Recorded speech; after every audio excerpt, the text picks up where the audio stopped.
A good friend of Octavian Badescu. He is a real world entrepreneur, and his expertise is a very critical field he owns a business which is one of the main private competitors of public mailing services of Romania. I wish him in a dedication I gave on a book I co-authored that I wish for him to spread the words of liberty in his mailing services and others. Octavian Badescu is an entrepreneur. Between May and September 2013, he was director of the Courier Division, Priori Poșta Română, the public mailing service of Romania. He then occupied this position within a program of privatizing the management of public companies in order to make them efficient and market responsive. He is founder and CBO and CEO of several business projects focused on national and regional development of few brands and companies in the service sector. For instance, local mobile application for courier industry, same-day courier and field expert, acting also as managing partner in this business from 2007-2009. Retail Plus Eastern Europe, acting also as CEO from June 2008 to December 2011. Other projects he was involved in are Gift Express, Expert Flowers. He is co-founder and Secretary General of AOCR, Romanian Courier Operators Association. I leave him the opportunity to spread the words of wisdom I've just spoken about. Thank you very much, Octavian, and thank you, Barbara, and also Bogdan, for these tremendous opportunities to speak in this environment. And at this event, which is very necessary for the society as a whole, I consider. I don't think there are big words. I would wish that Octavian could talk more about in his presentation in order for me to have time to calm down after Radu's presentation. He had so right, but you know what we saw there, so many low-end crepes provided by some thinkers just made me very nervous. Anyway, I consider myself quite a lucky guy, not only because I was invited here, but also because during my life I had the opportunity to see how the world is going from very many different perspectives, most of them so-called antagonistic. For example, as you may know, I'm an entrepreneur, but I was not always been an entrepreneur.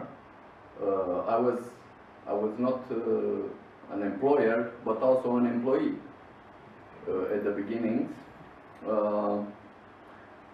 On the other hand, I was not always a manager, but I also had startup positions. I started from $50 monthly fixed payment. So I know I was in those 10% lower, let's say. During my life, then I arrived in top 10% lower. So this proves, and I have still time to go back and forth a few times. So this proves that the statistics with those people who are owning 1% in despite of the others, you know, it's so wrong, because a person, an individual during his life, it goes. So they are not the same person, you know. This is statistics. To make a joke, at the first university year, my professor of statistics, who later became the chief of Romanian statistics, told us that the lies has 3 stages. This is normal lie, it's outrageous lie, and then it's statistic. So on the other hand, I was investor in stock exchange, but at some point I arrived to list my own company, so other people invested in my company. I was most of the time in the private sector, but for a few months I went on the other side in the state sector. I was the manager of courier division of a state-owned company, Romanian Post, trying to heal very enthusiastically to give a hand, you know. Most of the time also I was in business world, but in my early youth I was the leader of youth organization of a political party, so I kind of had a flavor of politics as well. And even I learned economy. I have to admit that I was not very aware of the economic theories and about Mises or Hayek or so on. I should have read more about it. Instead, I realized that we jumped to the same conclusions, but me via practice. So after I established my convictions after practice, I discovered that many smarter people theoretized this much before, you know. But this is much better when you arrive via practice to theoretical conclusions. So all these conclusions provide me some answers to the question in the topics today: how we achieve growth, how we make sustainable recovery, who is the enemy of entrepreneurship, and how we can set creative energy free. So we have to say it very loud and clear that the main enemy of entrepreneurship is the state. So let's be very, very clear about this. That's a very strong conviction. Is the state, is the statist politicians, is the bureaucracy, is the over-reglementation that they do, and it also is the mentality of those statist politicians create in the society, because this is, it became more and more an issue, the mentality, also which is favorized by what you're saying previously. So I will just outline a bit of realities, of facts, to argument this point of view. On one hand, we have over the last 100 years a tremendous growth of the state revenues, from even, I guess in the state it was 10 to 5% at the beginning of the last century. That's right. Okay, and now, and this all over the world, let's say, we can have comparative data, but now it arrived to 30 to 60%, depend on the state, but roughly, and we're still counting. That's right. In only 150 years. So where do we go following this trend? I mean, we will take the change. Mark my words, we will take the change in 30 years from now if we don't spread the word more strongly. Second, accumulating and growing public debt. Who will pay for this? And also what are now the statistics about public debt are not very accurate, because they are comparing public debt to GDP, which is not very good. You should compare it to state revenues, not to GDP. If you want to compare to with GDP, maybe you should add public debt and private debt. Correct me if I'm wrong. But, so it's even more than we, let's say, know. Third, Cyprus crisis, which, let's don't forget, that was caused mainly by the states, not by the bank. I mean, there are some guys who didn't pay their debts. And some other guys who made some economies and paid for this. But it started from states who are not paying the debt. Fourth, rising bureaucracy. Rising bureaucracy, I've learned recently that during Obama administration, to refer to the United States again, over 600,000 pages were added to the, as a new regulation, were added to the Federal Register. You have something like this, a Federal Register that adds all the new, so over 600,000 pages in 10 years.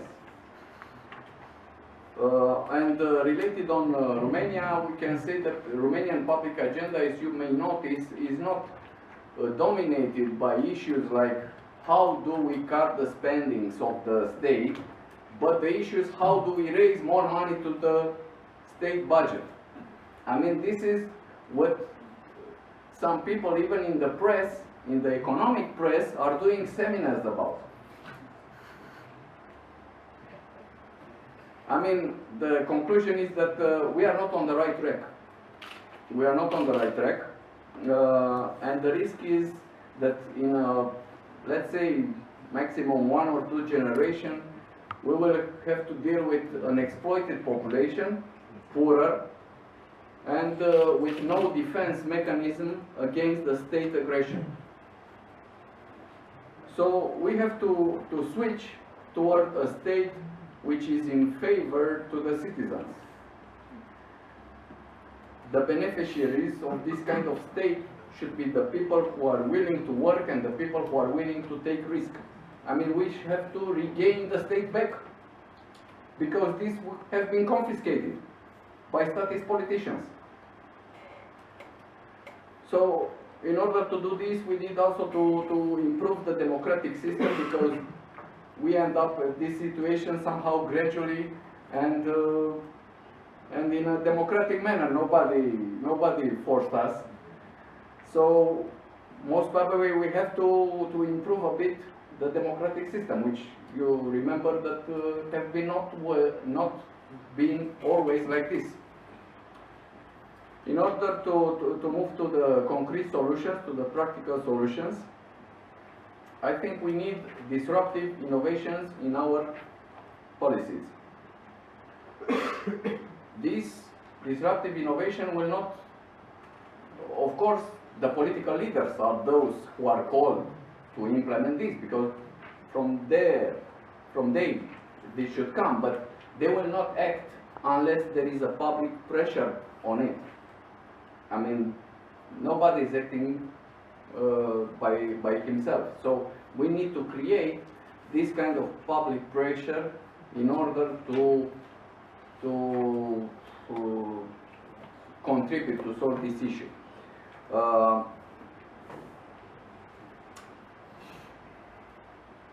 During, let's say, 15 years of experience in practical business, I arrived to the conclusion that the maximum efficiency in healing and reforming, I don't know if this is the word in English, system, a very sick system, cancerous system, is to cut the financing. I mean, like in therapy, you know, you need to cut the blood who is feeding the system. So we need to reduce the revenues of the state. Unless we are moving toward this kind of goal, there is no way that this system will reform. So from this perspective, I think minimal state might be even stronger for the people and for the people who is, let's say, citizens of the state. We need to favor business, but not in the way that as Radu showed us. We need to favor business by cutting taxes, by eliminating bureaucracy and over-regulations, and we need to cut public spending. Why we need to cut public spending? Not to need so many revenues to the state. and the money should stay where they belong, in the pocket of those who are creating it. And those who are creating it are more efficient, the best efficient in spending them. So they know what to do with them. Okay, so some might say at this point, well, you discuss about cutting the revenues of the state, but you know we have so many needs in this society, and we don't have enough revenues to fulfill what society needs. At this point, we should address it, that a legitimate, let's say, issue raised. But at this point, we should rethink maybe what is the role of the state. In order not to underfinance several areas, maybe we should redefine what are the areas that state should focus about and which is not the state problem. So a question might be, which is the role of the state?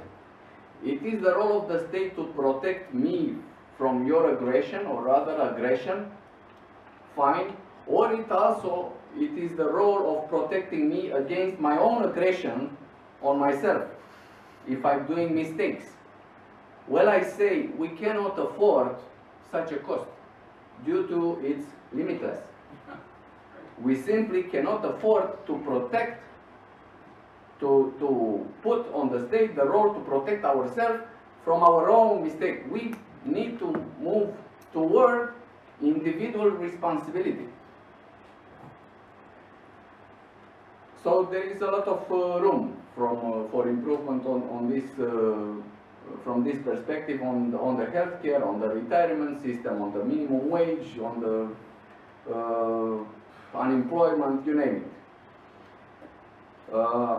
So we need to decrease the areas of responsibility of the state and to pass it to the more efficient private sector, along with tax cutting, because as you may notice, what is kind of a trend these days, at least in Romania, we are continue to pay taxes, for example, healthcare or even schools or so on, but due to the low quality services, we are paying from our own pocket additional to these services. I mean, we go in private. I have my children in private school. If I'm going to sick, I don't go to hospital state because I will die, and which is not good. But the politicians like it because they remain with the revenues, and we are continuing to. We are solving our own problems in a parallel system in a way. So somehow we should replace it. I mean, if I'm deciding to go in private, I should cut, okay, because I'm not consuming any resources from the state, from the public, okay. So another issue on the solution part, we need to, let's say, find ways to politically penalize deficit. I mean, it's like a CEO, right? So if you are continuing accumulating deficits, it's not like a 1 year or something that you maybe, it's a continuous, right? You need to lose the job in a way. So eliminating the possibility of non-balanced budget. Another issue could be, another, let's say, room for improvement is on the state-owned companies, which we should finish with subsidizing. Or this subsidizing, I mean, these are our own companies, let's say, right? Theoretically. But if it's our own company, let's decide together if we cut the debts. I mean, transforming the debts into shares, so on. I mean, like a referendum. We should allow cutting the debts of the state-owned company only via referendum, like a general assembly.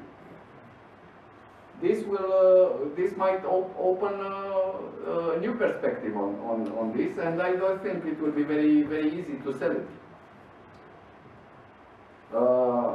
I've been there in this kind of environment, let's say. I can tell you that unless you are not finishing this possibility of cutting debts, there is no way to reform. No state-owned company. You know, but now you cannot just cutting debt, you know, very openly, because there are some EU regulation which says that you don't allow to make state help, you know, unless the company is in the process of privatization. So what the government does, let's pretend that we want to privatize. And we start this process with Romanian Post, we start with CFR Marfa, with the, you know, we start with Orchim, we find some guys, pretend that you want to buy. You know, at the end the process is failed, but you will notice that in this process, the debts have been deleted, erased. I mean, the state, let's say the politicians don't want to give up on the administration, because what is most valuable than administrate something that you don't own? This is a structural problem, because, you know, politics don't have its own revenue. So what it does, it has to rely on the revenues of the companies that he administrates, right? So it is impossible. It's a structural problem. It's not a managerial. It's a property problem. These state companies. Bureaucracy, other point. We can imagine a system, for example, and I guess I saw it also in other parts, maybe in Canada, or we need to let's say allow a new regulation only the initiator prove that at least the same number of pages from existing regulation have been eliminated. Otherwise, we arrive at what you're saying with the 17 new regulation each day or something, you know. So unless we make this quantitative, at least quantitative cut, I mean, you can implement whatever you want, but prove it that at least the same number of pages have been deleted. It might be very efficient.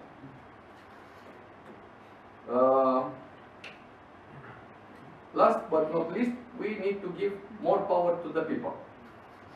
I mean, along with the voting rights, we can empower them also with a say in distributing their taxes to the areas which they consider appropriate. So, I mean, let's face it, the democracy today, what power do we have? It's called democracy, power of the people. What power do we have if it's split it in tens of millions of equal units? It's exercised 1 in 4 years, and it's exercised by representatives who have their own representative, who have no other goal than spending the resources that they don't produce. I mean, there is a joke in terms, you know. It's like many ideas. It's completely, it's not democracy in its term. So all of these are quite difficult to do. So it is quite difficult, but I would quote here Nelson Mandela, who have a say that everything seems impossible until it's done. So it's not impossible, but it's very difficult, correct. Jumping to the conclusions, what we are facing a welfare state that claims to take care of us. There are some people who think that they have the right to a guaranteed existence based on taxation of others. and the redistribution of the revenues produced by others. We have also people think that restricting freedom and imposing rules on businesses, it will be somehow like a saving belt for their risk of their life risk, let's say. And we have a paternalistic state who pretty much succeeded to change people's character. It made them without initiatives and passive and dependent, which is not very good. So here comes some risks along with these situations. The risk that at some point a political force in the name of the state will produce abuse over this kind of population, and this abuse will be supported in a democratic way by most of the people. If the character has been changed, this is a risk. This is a risk for business, the mentality, if it will continue to develop in this way. So the today ideological debate and conflict is not between Democrats, liberals, socialists, popular, you name it, let's say. It's between more state or less state. That's the main conflict, let's say, and it's the most important battle of our generation and on the future generation even. So there is this ideological debate between ever-growing government versus pioneer spirit, let's say. And these kind of events like Free Market Roadshow has a goal to influence the outcome.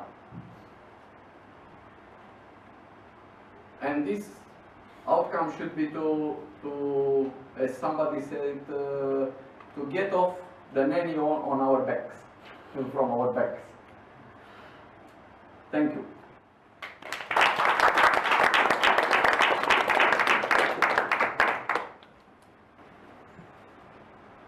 Thank you, Octavian.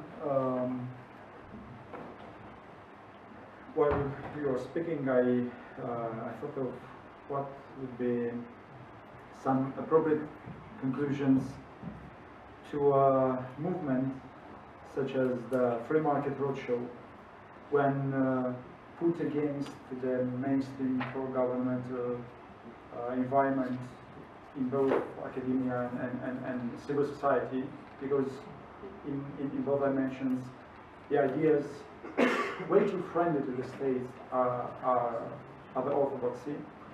I focused on four workplace, if I may so, but they are much more than I'm doing much more than word playing, in which we might accentuate our image as free market economists, or image of iconoclasts. But remember, we are iconoclasts, but in terms of common sense, they are the heretics. This is the play of perspectives. The first idea which might emerge from such kind of discussion is that liberalism/liberal capitalism is the most socially oriented ideology. The second one is that the division, I emphasize, division of labor produces the most genuine solidarity among people. The third one is that hardworking and entrepreneurial spirit are the best social protection in the world. And the fourth one is that the private entrepreneurs are the genuine public servants. Here. I will now Just 1 second to complete something. You know, from this perspective, as I noticed that people with our vision are usually called on Facebook, on other social networks like libertarians, or you know, many people don't know even what it is. I prefer common sensicals. But considering that etatism is against the social interest, I consider myself a socialist.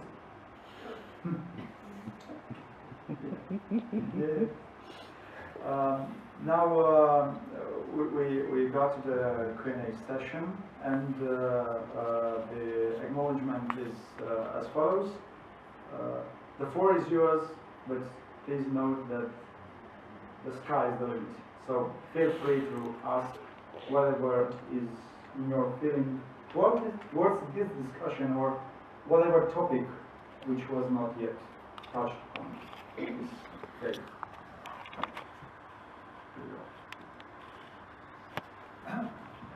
I'm referring to the debt that you mentioned.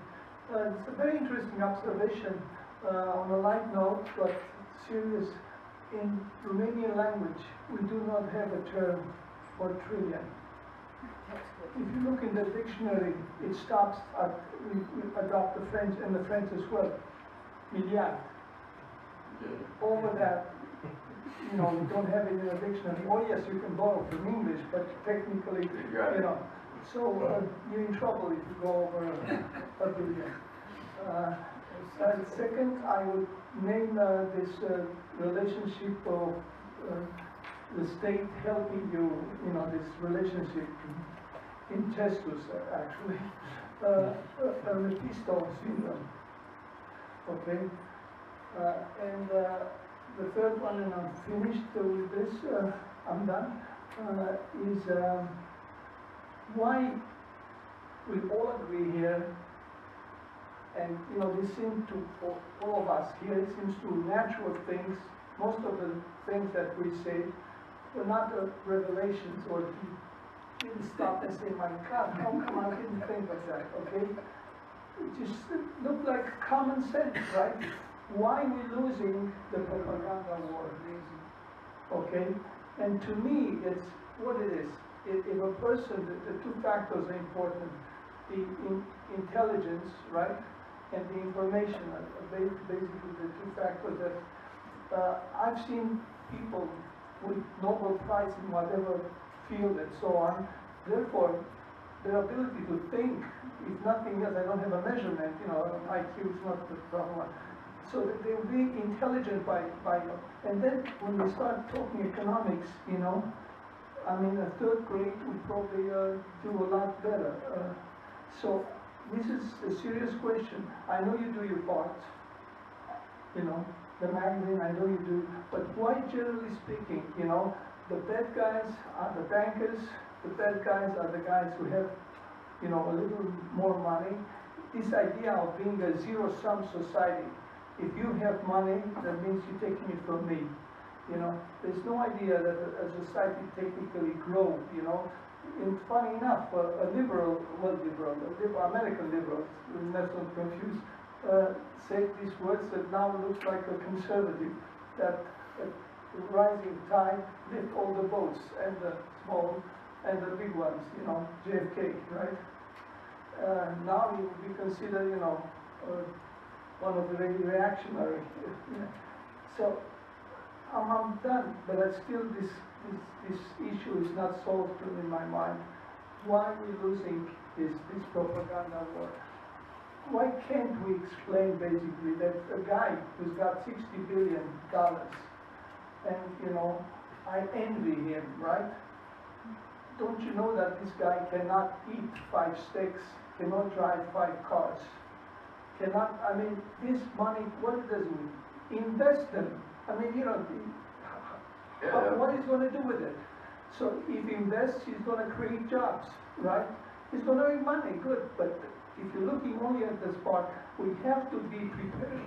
And I had several talks with people on that respect, and this is definitely the end, but one guy, I want to give you a laugh at the end, that one guy explained to a friend how fantastic communism is. And this guy say, well, I don't understand. I say, well, let's say you have 3 cars. Would you give 2 cars to somebody who can drive 3 cars? He said, yes, if I would have, I would give him. If you have 3 refrigerators, would you give 2 to another guy? He would say, yes. And he goes and say, well, if you have 3 chickens, would you give 2? No. So why? Well, chicken I have. I'll try to begin on this one. Part of the answer is in human nature. But human nature has many faces, and we have to take the good faces of human nature, because human nature can be used in a good way, let's say, not only the bad part of the human nature, let's say. And the question is that the propaganda war, but how we can win the propaganda war, let's say. And I would say here that we need to explain, let's say, liberal measures, but classical liberal, not what we call now. We need to explain right-wing measures on the language of structurally, basically, leftist people. So if we succeed to adapt our language and to show the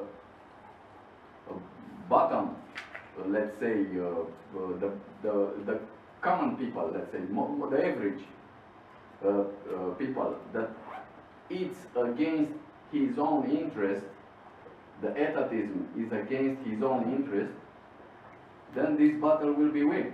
And you saw what now there are socialists who call themselves liberals. We are socialists. Because libertarians they are not like. Don't say I don't mind not being liked. I don't have a problem with that. I just don't like government redistributing the money that we all earn, which is the taxpayers' money, and then pretend. And this is the simple picture. And if we don't draw this picture everywhere, and this can be done easily in graphics, we will not solve the problem, unfortunately. But we fight. Well, you can show that redistribution does not help the poor. It's not hard to show. But I agree with you. We can show over and over again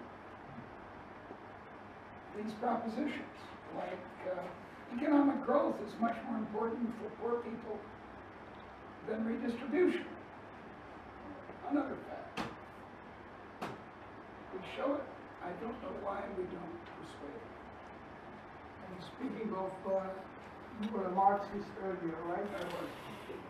If I remember right, Churchill said that if you're not a Marxist when you're 20, you don't have a heart, and if you're a Marxist at 30, you don't have a head. I just You could have both. I mean, Cannot be a little spread. not with Marxists and the capitalists. I mean, with heart and mind. Yeah. Oh, but you know, that's right. And one way we could improve our message is by emphasizing the Rawlsian point, John Rawls, that we believe, and we're correct, we got the evidence for it, that our policies are good for the poor. So we can't be accused, as we always are, you liberals, you don't care for the poor people, you're in favor of business, which is what we're always accused of. As if business is not for good people, for poor people. That's Yeah. the point. If you let entrepreneurship work, then you get riches for the entire society. Makes me sick. If I can answer with a joke to your serious question, why can't the liberal camp, classical liberal camp, win the propaganda battle? My sincere question is, I do not understand. And the living proof that I do not understand this process is that I still teach and try to write free market articles instead of growing chickens. Because if I understand, why can't we ever won this battle, I will go to a farm and be friends with nature. Instead of remaining in the city trying to Well, you pay make the it. dues, I mean, you know, you